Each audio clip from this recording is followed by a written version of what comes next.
La palabra se lee en el nombre del Padre, del Hijo y del Espíritu Santo. Bien, dice así Efesios capítulo 1 del 1 en adelante. Dice: Pablo, apóstol de Jesucristo por la voluntad de Dios, a los santos y fieles en Cristo Jesús que están en Éfeso, gracia y paz a vosotros, de Dios nuestro Padre y del Señor Jesucristo.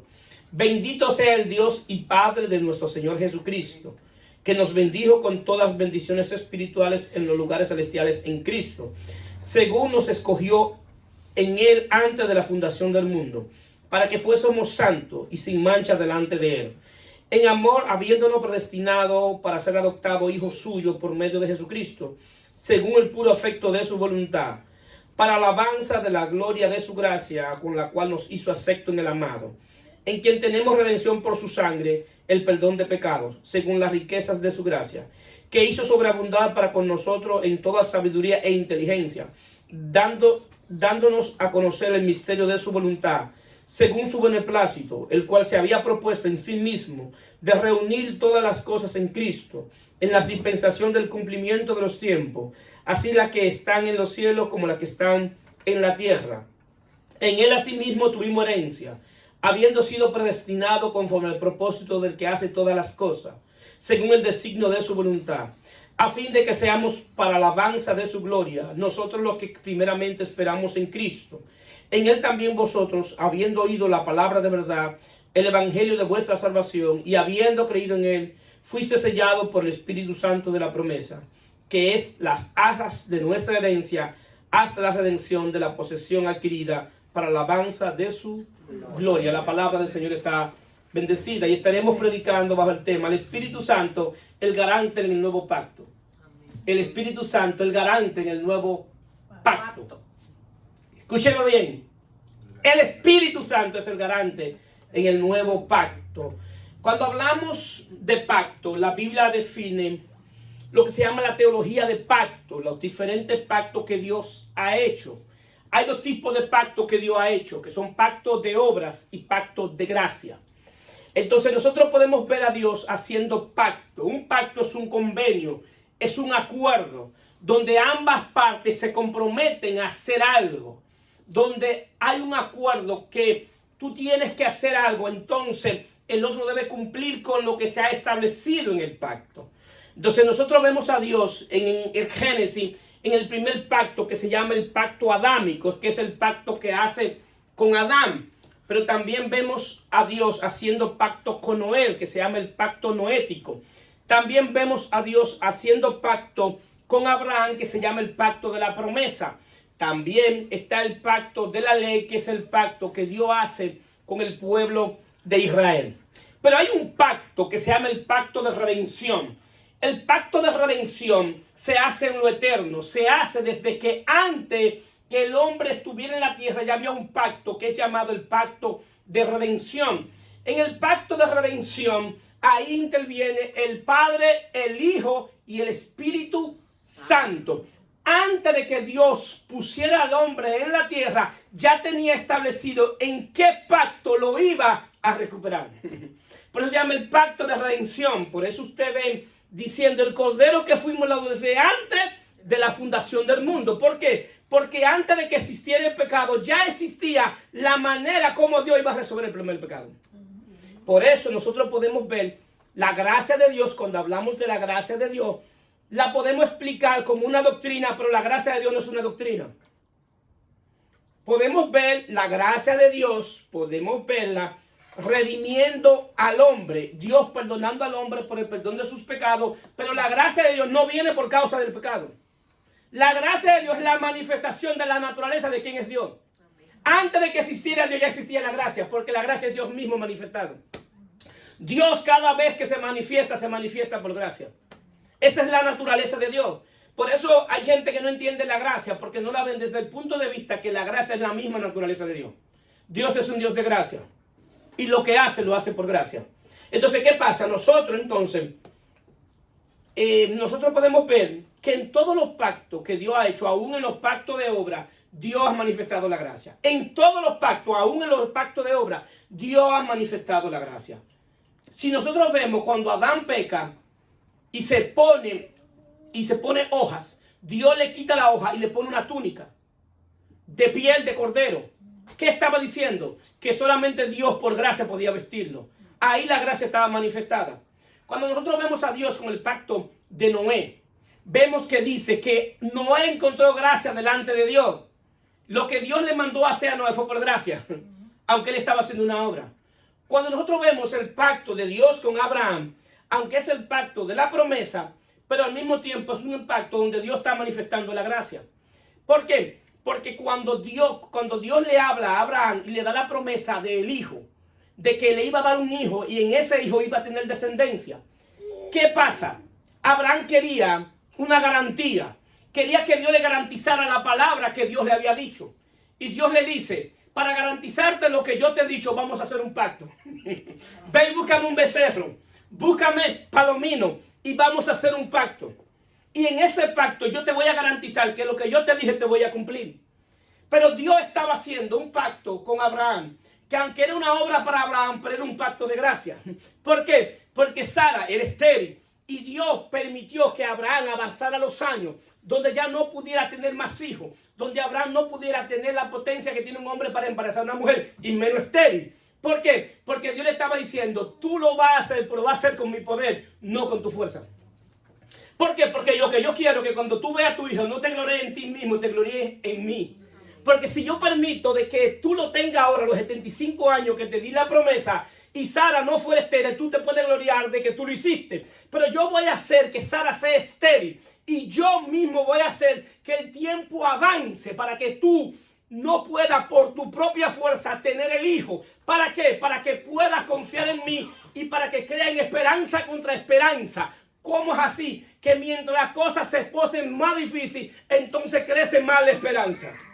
¿Por qué? Porque tú no estabas descansando en la palabra de Abraham, sino en la palabra de Dios que hizo pacto contigo. Tú tendrías que confiar en el pacto del Dios que prometió el pacto. Entonces, ahí vemos nuevamente la gracia de Dios. Pero vemos a un Abraham trayendo el cordero, trayendo el becerro y trayendo la ofrenda. Pero Dios estaba anunciando que en el tiempo iba a haber un momento donde no iba a ser el hombre que iba a traer el cordero, que el cordero le iba a traer él mismo. Bendito sea Dios en Cristo, porque Dios mismo tendría él que traer el cordero. Abraham podría decir, yo traje el cordero, yo lo traje y hicimos pacto. Por eso me encanta en el pacto de la gracia, que aquí nadie puede gloriarse de que trajo el cordero. Si nos vamos a gloriar en Cristo, que es el cordero de Dios que quita el pecado del mundo. Bendito sea Cristo. Ahora bien, Dios a través del tiempo va anunciando de que iba a hacer un nuevo pacto. Y lo anuncia en el tiempo de la ley. Y lo anuncia a través de uno de los profetas mayores, Ezequiel. Y dice así, Ezequiel 36:26, dice, os daré corazón nuevo y pondré espíritu nuevo dentro de vosotros y quitaré de vuestra carne el corazón de piedra y os daré un corazón de carne y pondré de entre vosotros mi espíritu y haré que andéis en mis estatutos y guardéis mis preceptos y los pongáis por obra. Esta promesa también se le da a través de Jeremías 31:31. Entonces Dios está anunciando un nuevo pacto. Está anunciando un nuevo pacto. Por ese nuevo pacto se iba a cumplir después de la muerte y la resurrección de Jesucristo. Donde Dios iba a estar haciendo todas las cosas nuevas. Un nuevo espíritu, una nueva mente y un nuevo corazón. En el nuevo pacto, a todo aquel que ha creído se le ha dado el espíritu de Cristo, la mente de Cristo y un corazón nuevo. Por eso es que somos un nuevo hombre nuevo en Cristo. ¿Por qué? Porque Dios todo lo ha hecho nuevo. Entonces ahora está trabajando y lo importante y lo más que me gusta es que le ha dado un corazón de carne. ¿Cómo así? ¿Por qué Dios dice que le quitará el corazón de piedra y le va a dar un corazón de carne? ¿Por qué? Porque lo que hace aquí es una alegoría. Y hace que lo que enseña es que por causa del pecado y por causa de la maldad, el corazón del hombre se ha vuelto corazón de piedra. Y Dios quiere nuevamente hacer una intervención y hacerle un corazón de carne para que el hombre nuevamente pueda sentir la presencia de Dios y Dios nuevamente poder trabajar en él. ¿Por qué? Porque una piedra no siente. Entonces Dios quiere algo, tener relación con alguien que pueda sentir su presencia por medio de su espíritu. Pero no solamente ellos hablaron del nuevo pacto. Jesús también habló del nuevo pacto el día de la última cena. Veo en Mateo 26, 27 y 29, y dice: tomando la copa y habiendo dado gracia, le dio diciendo: bebed de ella todos, porque esta es mi sangre del nuevo pacto, que por mucho es derramado para la remisión de los pecados. Es decir, Jesús está en la última cena hablando también del nuevo pacto, y está hablando que en ese pacto era que el hombre iba a entrar, que era el nuevo pacto. El nuevo pacto, ojo, no es nuevo porque sustituye al viejo, que es lo que la mayoría de gente creen que es nuevo porque sustituye la ley. Es nuevo porque nunca se había visto un pacto, Dios haciendo pacto consigo mismo. Es nuevo porque en ese pacto Dios hace todo nuevo: espíritu nuevo, mente nueva y corazón nuevo. Aún el cuerpo físico es nuevo, porque el día que partamos de este mundo vamos a resucitar en un cuerpo glorificado con la misma imagen del cuerpo físico. Entonces, ¿qué pasa? Eso es por eso que es nuevo, porque el nuevo no tiene referencia, solamente tiene imagen en el viejo. Podemos verlo en el viejo, pero en el nuevo es que se puede desarrollar y entender por medio del espíritu. Entonces, ¿qué sucede? Eso es lo que hace que el espíritu y el pacto sea nuevo. Ahora bien, en el pacto de la gracia, en el nuevo pacto, Dios se auxilia de la gracia de Él. La gracia es el poder de Dios operando en nosotros, para que en el poder de Dios hacer lo que nosotros no podemos hacer por nosotros mismos. Esa es la gracia de Dios. También la gracia de Dios es un favor inmerecido. Es decir, hay gente que tiene miedo cuando le habla de la gracia. Y dice: cuidado con la gracia. Bueno, el que te dice que cuidado con la gracia es porque no ha entendido el evangelio. El que dice que tenga cuidado por la gracia no tiene sentido de predicar el evangelio. Porque todo lo que nosotros somos, todo lo que tenemos ha sido por pura gracia. Aquí no hay ninguno de los que están aquí puede descansar en lo que ha hecho por Dios ni para Dios. Todo lo que estamos aquí tenemos que descansar en lo que Dios ha hecho por nosotros. Eso es la gracia de Dios. Entonces, ¿qué sucede?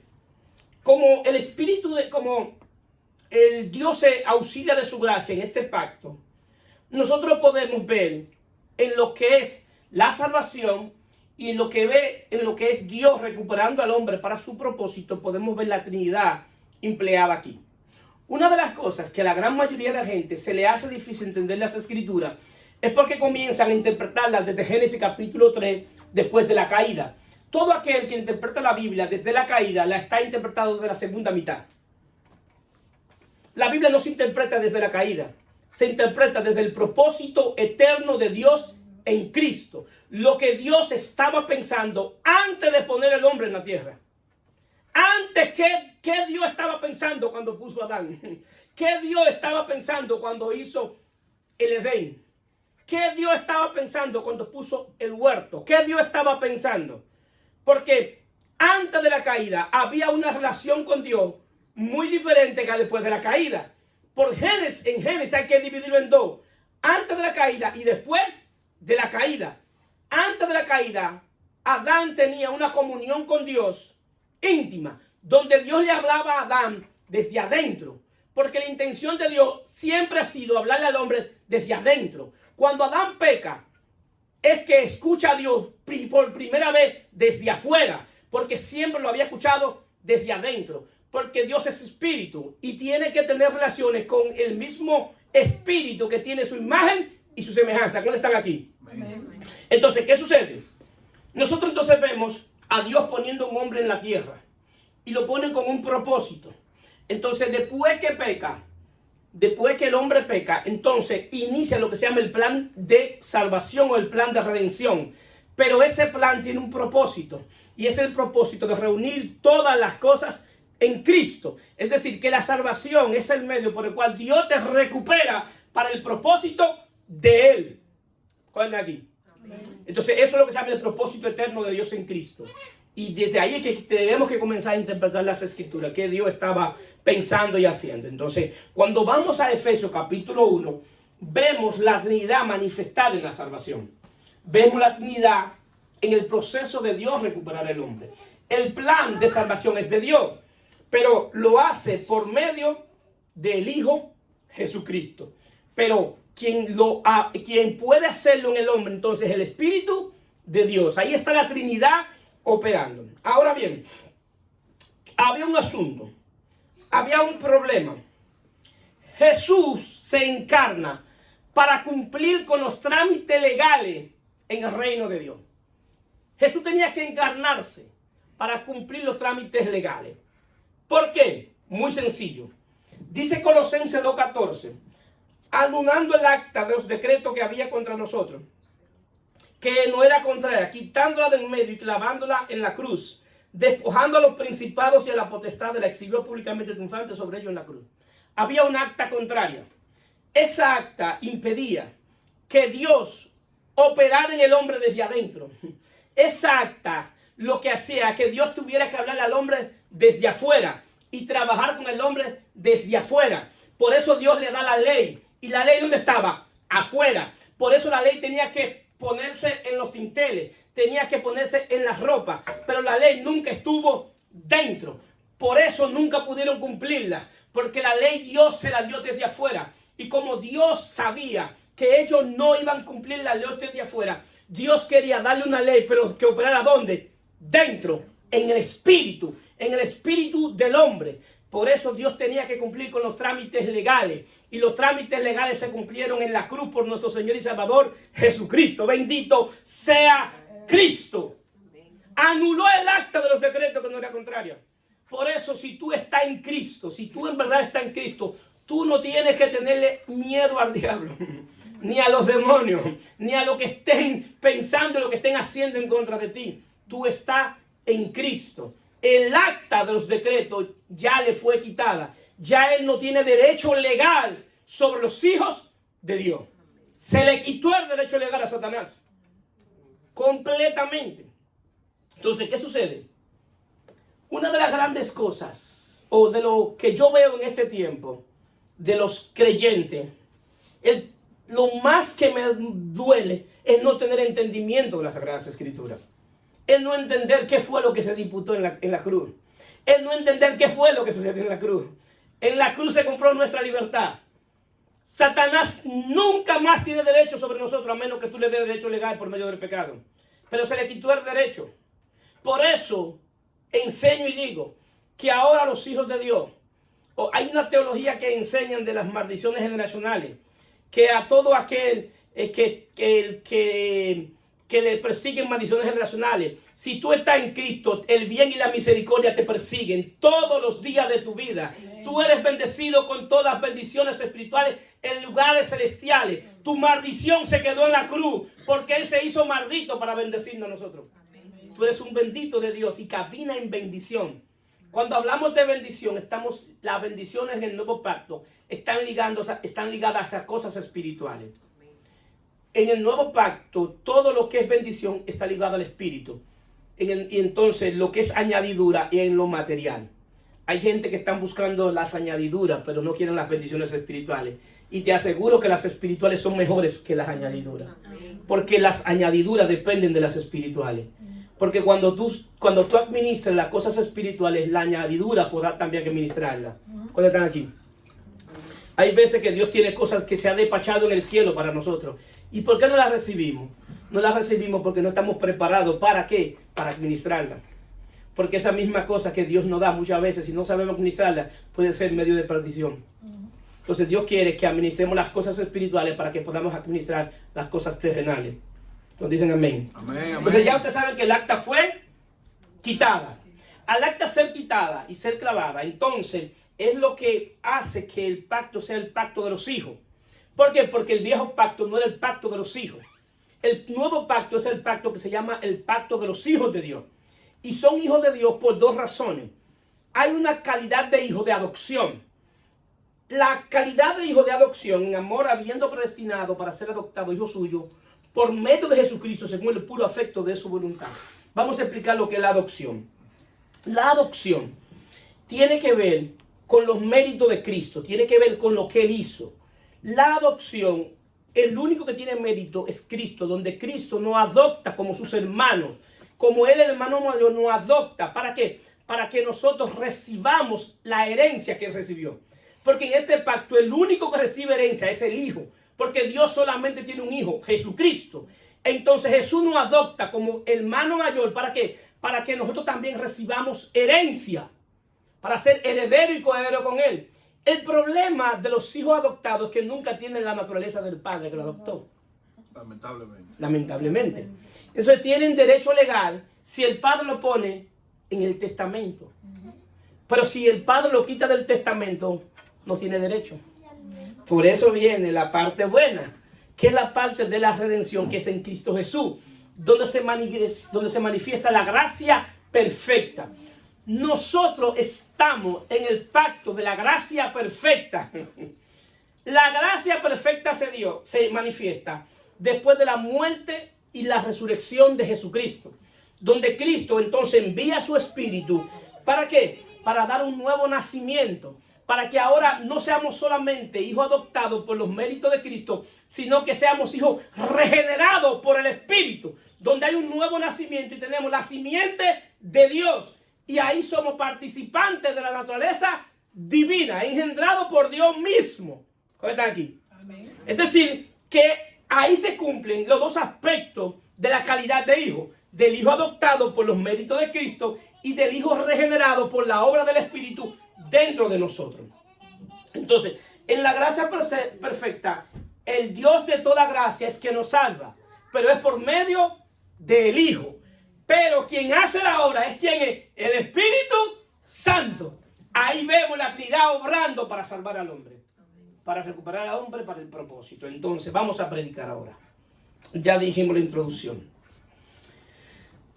En Juan 16:8 dice, y cuando Él venga, hablando del Espíritu, convencerá al mundo de pecado, de justicia y de juicio.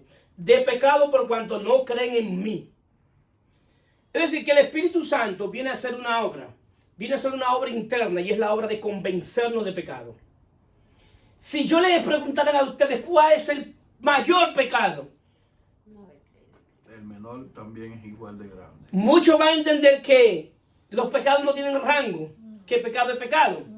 Pero hay un pecado que es la madre de todos los pecados, que es el pecado de incredulidad. Es la madre de todos los pecados.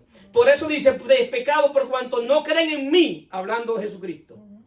Existe lo que se llama la condenación por el pecado original, que es el pecado de Adán.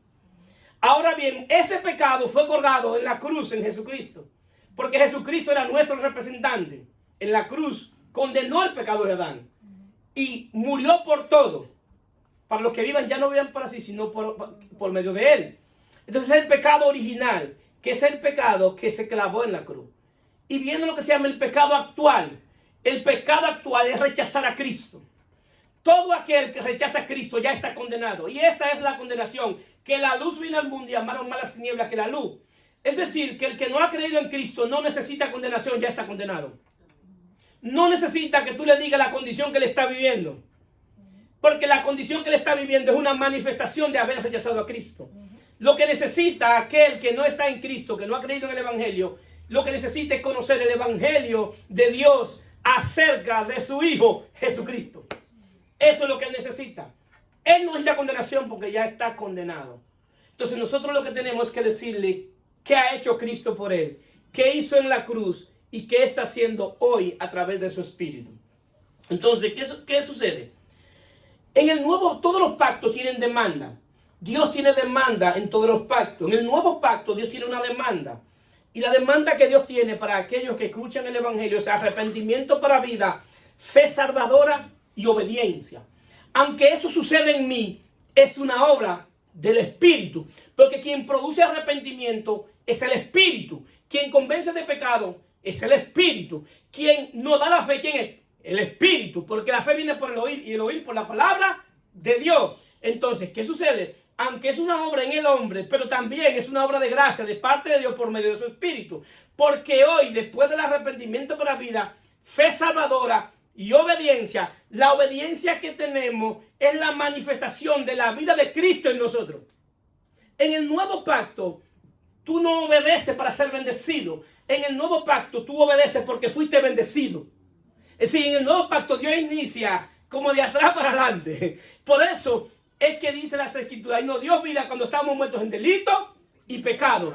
¿Por qué tuvo que darnos vida? Para que lo pudiéramos escuchar. ¿Por qué? Porque un muerto no escucha. Para que pudiéramos escuchar su voz. Porque un muerto no puede ni hablar, ni respirar, ni escuchar. Primero, para que escuche hay que darle vida. Entonces eso es lo que Dios ha hecho con nosotros. Por medio de su Espíritu darnos vida para que podamos escucharlo y para que podamos crecer en la enseñanza y en todo lo que Él hace para nosotros. Entonces, ¿qué sucede?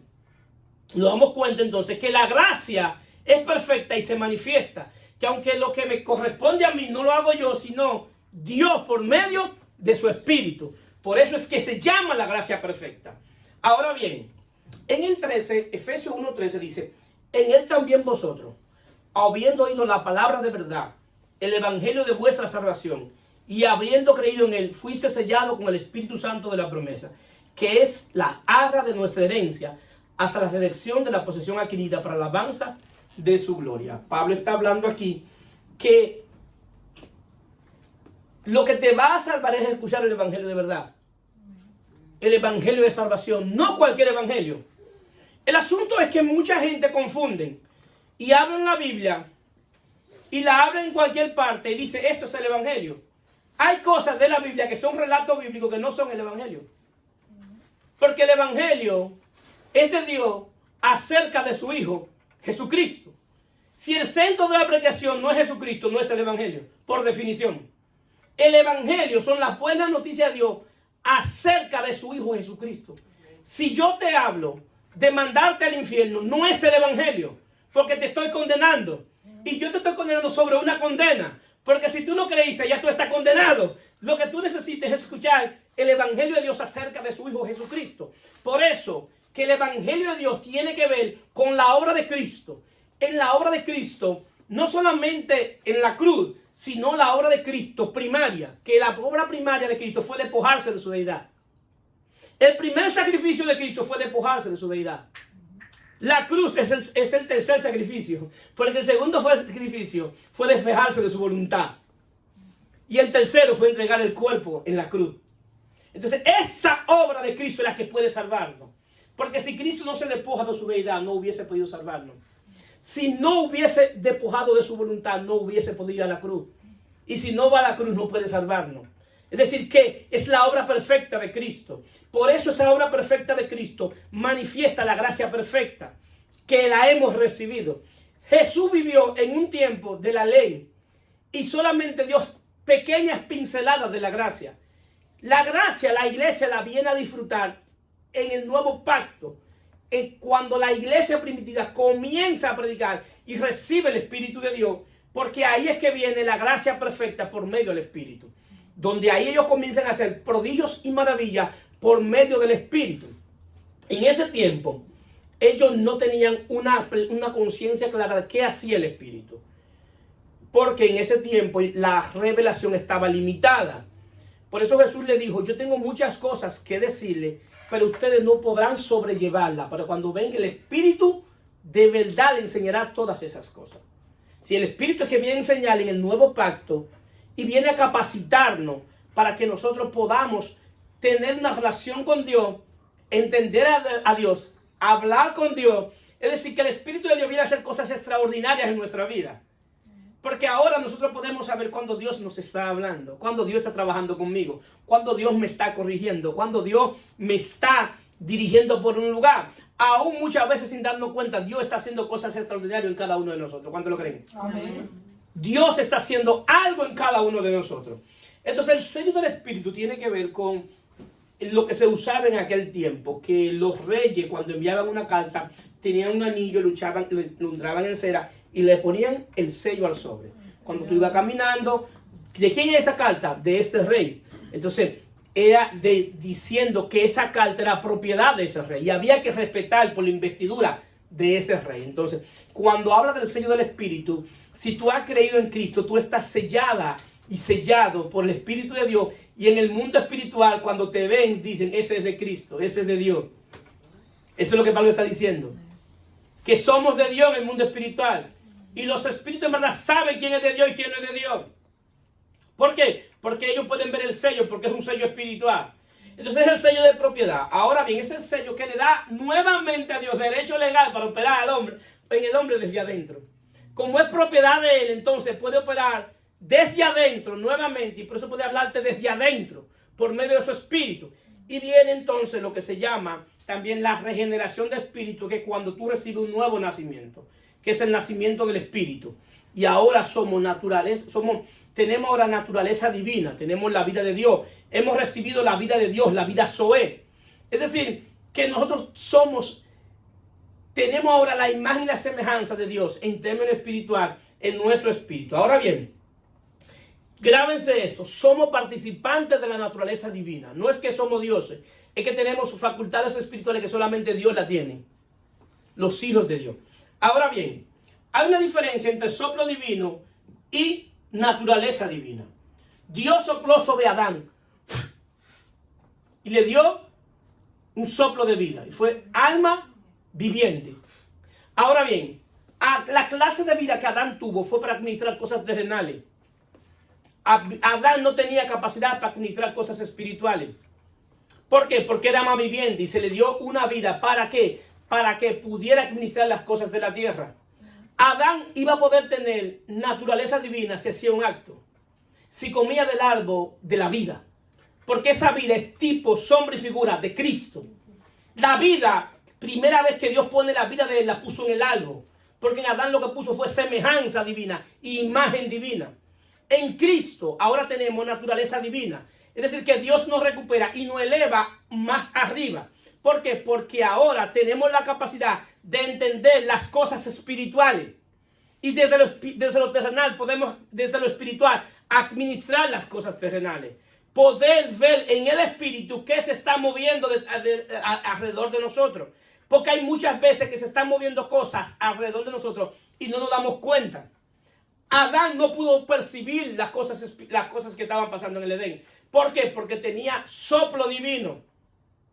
Entonces la vida que él tenía era preparada para vivir en la tierra. Ahora nosotros tenemos la vida de Dios, la naturaleza de Dios en el espíritu para poder administrar las cosas espirituales. ¿Cuántos están aquí? Amén. Es decir, que Dios nos recupera, pero también nos eleva por encima de la vida que tenía Adán. Ahora, los que son hijos de Dios son dirigidos por el espíritu. ¿Por qué? Porque ahora nosotros no somos alma viviente, sino un espíritu vivificado, donde ese espíritu ha recibido la vida de Dios, la vida Zoé. Entonces, ¿qué sucede? El Espíritu Santo viene a hacer una obra en nosotros. Y la obra que viene a hacer en nosotros es la misma obra que hizo Jesús. Y una de las cosas que nosotros tenemos que aprender es a despojarnos del viejo hombre. Porque el viejo hombre es responsabilidad de nosotros despojarnos, pero por medio del poder del Espíritu. Asimismo, como Cristo se despojó de su deidad, nosotros tenemos que despojarnos del viejo hombre. ¿Por qué? Porque el nuevo hombre no se viste si el viejo no se desviste. Tú no te puedes poner una ropa por encima de otra. Yo no puedo ponerme una camisa por encima de esta. Tengo que quitarme esta y ponerme otra. Eso mismo pasa en el mundo del espíritu. Tú tienes que despojarte de todo lo que es viejo, de todo lo que pertenece a la vida de Adán, todo lo que pertenece al alma viviente. Todo eso que pertenece al alma viviente yo tengo que despojármelo. ¿Para qué? Para poder llegar a ser un ser espiritual. Porque si no, siempre voy a ser un ser emocional. Y los seres emocionales, cuando Adán pecó, tuvo miedo, vergüenza y culpa. Entonces esas emociones están ahí. Entonces la vida del Espíritu viene a fortalecernos para ser dirigido por el Espíritu. Para que todo aquello que está moviéndose o que está sucediendo delante de nosotros no quebrante lo que está dentro. Y podernos mantenernos firmes porque somos dirigidos por el Espíritu y tenemos la vida en el Espíritu. ¿Cómo están aquí? Amén, amén. Porque el hombre natural no percibe las cosas que son del Espíritu. Es más, para él son locura. Porque las cosas del Espíritu se deben discernir espiritualmente. Ni siquiera interpretar, sino discernir espiritualmente. Pero el hombre natural no puede percibir eso. Entonces el hombre natural es el hombre que es producto de la caída. Entonces ahora nosotros somos seres espirituales que tenemos la vida de Dios y dirigidos por el Espíritu. Entonces esto es lo importante de este pacto. Que ahora entonces nosotros debemos despojarnos del viejo hombre. ¿Y por qué? Porque, como dije ahorita, Cristo, el segundo sacrificio que Jesús hace es el de él entregar su voluntad. En Getsemaní, Cristo entregó su voluntad y en el Gólgota, el cuerpo. Porque cuando él le pide, Señor, si es posible, pasa de mí esta copa, Pero que no se haga como tú quieras, sino como yo quiera, sino que se haga tu voluntad. Y vienen, dice el texto, y vinieron ángeles y lo consolaron. ¿Por qué lo vinieron a consolar? Porque la respuesta fue no. La respuesta fue no. Y como la respuesta fue no, él necesitaba consuelo. ¿Por qué? Porque para ir a la cruz primero tenía que despojarse de su voluntad. Entonces eso mismo tiene que pasar con nosotros. Que para andar en vida nueva primero tenemos que morir el viejo hombre. Y el viejo hombre solamente muere en la cruz.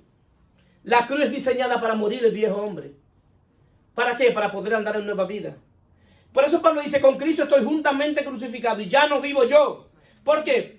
Mas vive Cristo en mí. ¿Por qué? Porque Pablo se crucificó con Cristo. Con Cristo estoy juntamente crucificado. Entonces, ¿qué sucede? Crucificarse con Cristo es sacrificar primero tu voluntad y después el cuerpo.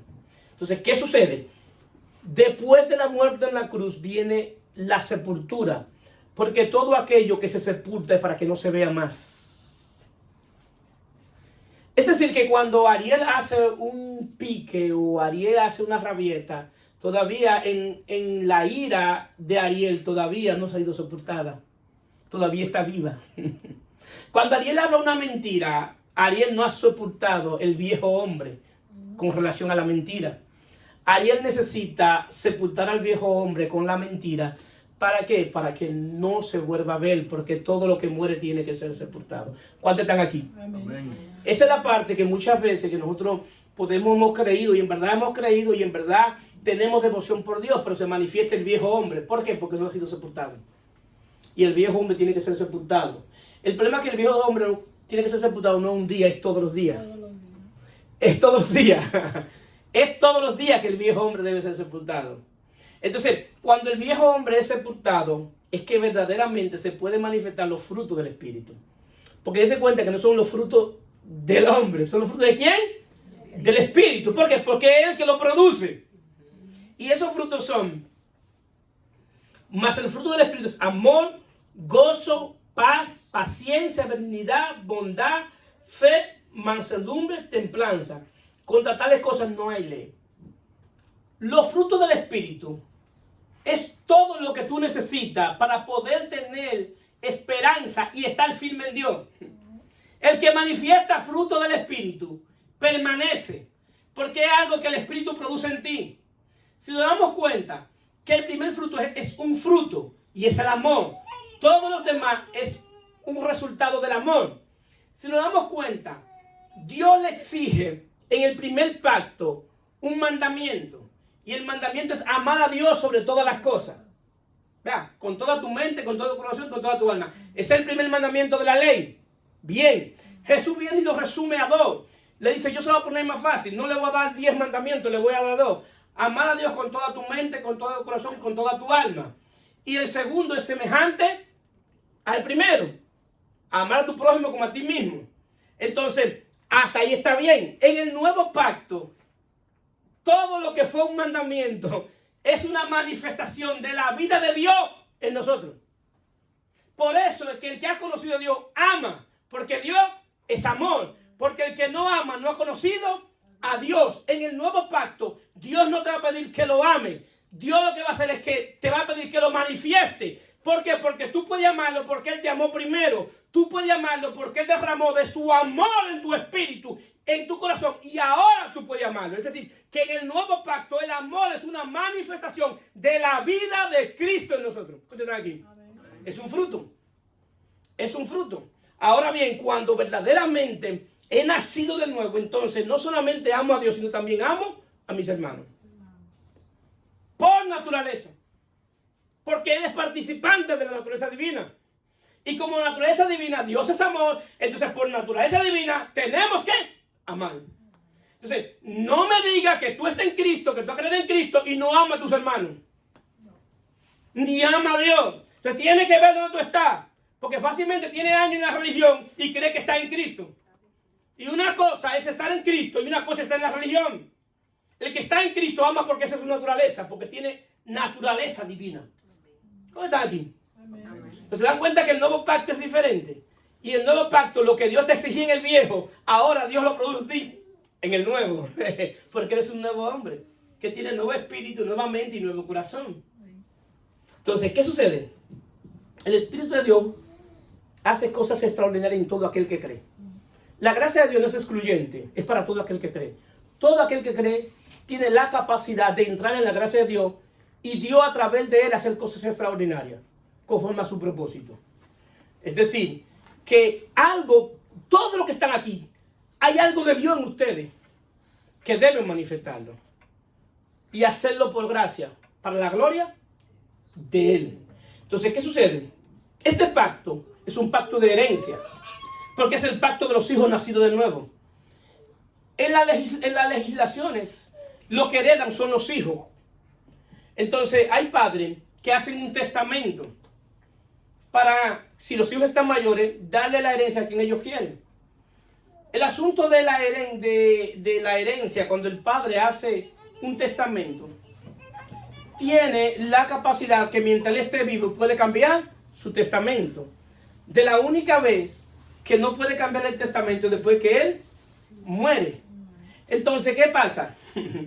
Nosotros como hijos estamos seguros que vamos a recibir la herencia. ¿Por qué? Porque el testador murió.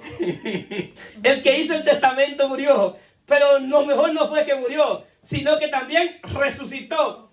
¿Para qué? Para enviar su espíritu, para que los herederos puedan estar seguros que van a recibir la herencia. Porque ahora los que son hijos, los que han nacido hijos, tienen que estar seguros que la herencia la van a recibir. Porque el espíritu lo que va a hacer es que va a formar la imagen del único hijo para que tú recibas a sí mismo como el único hijo, porque está en él. Entonces, en la obra del Espíritu, el Espíritu de Dios ahora está formando la imagen de Cristo en cada uno de nosotros. Está volviendo nuevamente a formar la imagen para que seamos hijos con la imagen de su único Hijo Jesucristo. Eso es lo que hace el Espíritu de Dios. El Espíritu de Dios viene a garantizar que los hijos nacidos de Dios reciban la herencia. Él garantiza la herencia, por eso es el sello. Cuando Pablo utiliza la palabra arra, viene de la palabra arrabón. Arrabón es una palabra fenicia que utilizaban los fenicios hacían negocios mercantiles a través de barcos. Y cuando ellos llegaban a un puerto y iban a comprar algo, depositaban una cuota inicial. Y en esa cuota inicial, entonces tomaban lo que iban a comprar y dejaban una cuota inicial. Yo lo voy a comprar, pero no me lo voy a llevar ahora. Pero te dejo un depósito. Por eso el Espíritu de Dios es considerado el depósito de Dios en nosotros. ¿Para qué? Para garantizar que cuando Cristo venga, los que están sellados se vayan con Él. Eso es lo que garantiza que se van a morir.